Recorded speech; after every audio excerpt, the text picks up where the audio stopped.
Okay, today we're going to talk about the Canon 16-35 f2.8 version 3. This is a lens that I've owned for a while. Before that, I actually owned the former version, and before that, I owned the Tokina 11-16 f2.8 when I shot primarily crop frame cameras. So this is a lens that I have upgraded to, and I've used it for about a year now that I've had it. I've been using it in tandem with my Canon 6D. I've taken a lot of images with it. I've done a lot of prints with it. I'm very happy with it. I'm going to go over the things that I like about it, the things that I don't like about it, and we'll get into all that in a second here.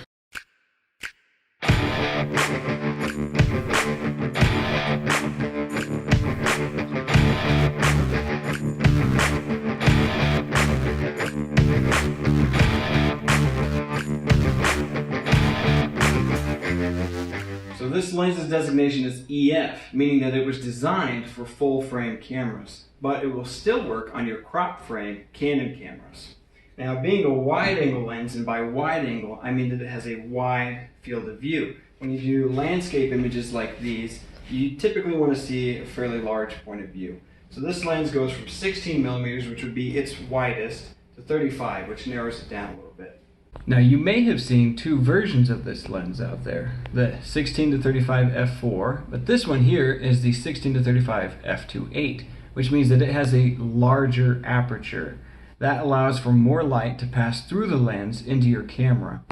That makes this lens pretty desirable for night photos, like astrophotography. Another thing to note about this lens is that the aperture is fixed. What that means is when I zoom in or out, the aperture doesn't change. By that I mean if I set it to f2.8 and I zoom out or in, it stays at f2.8. Think of your kit lens that comes with your camera. Say it's the 18-55 with the aperture at 3.5 to 5.6. You'll see it written on the front of your lens there on your kit lens. What that means is if I'm at 18 millimeters and I zoom out, I'm zooming to the 55 millimeters, that aperture is actually closing from 3.5 to 5.6. This lens won't do that.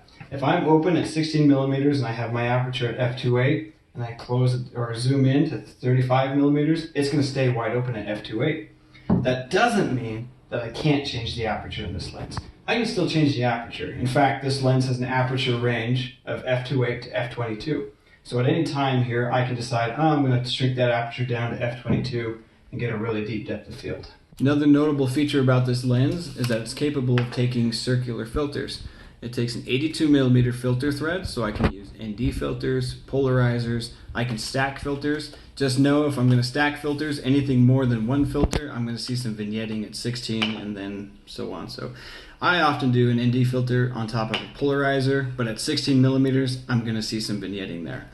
You may also notice it has autofocus and manual focus, but there is no image stabilization, which, who cares? It's a wide angle lens at 16 millimeters, 35 millimeters. You don't really need image stabilization. The last few basic specifications for this lens is it weighs about 1 3/4 pounds. It's about 3.5 inches wide, 5 inches long, and it's got a minimal focal distance of about 11 inches. And its price right now at the time of this video is $2,199. Alright, so now that we've talked about the basic specifications of this lens, let's talk about the things that I consider to be the pros.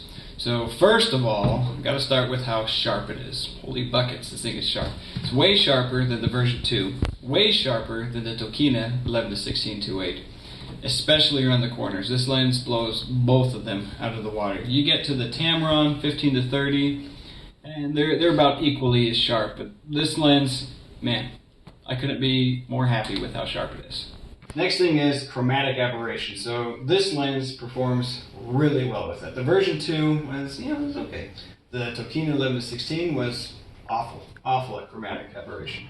So right here is a good example of where you would see chromatic aberration. Like around here on the rim of the water where the sun is hitting, you got that contrasting lines there. You would see chromatic aberration in some lenses. This lens performs very well. No chromatic aberrations. Well, I guess very, very little chromatic aberrations. Alright, so another pro, and we mentioned this while we're talking about the specifications, but that's just simply the fact that it can take circular filters. The Tamron 15-30 G2 cannot take circular filters.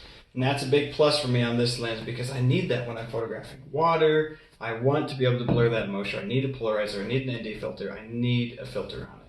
Another pro is just a simple fact that I can take the lens hood on and off. Again, the Tamron 15-30 G2, that hood is fixed on, it does not come off. A lot of Sigma lenses are very similar in that the hood is mounted directly to the lens.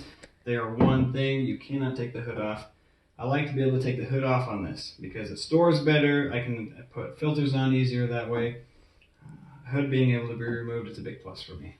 The last couple pros I got for this guy also go along with the glass, which we've talked about, sharpness, chromatic aberrations, but some other really good qualities in this glass is that they're really good for star photos.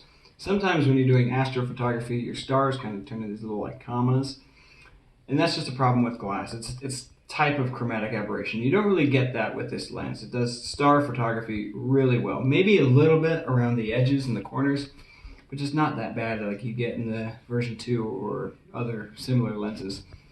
Likewise, it does really good with sunburst. Your sunbursts are crisp, they're defined, they have nice little spikes in them.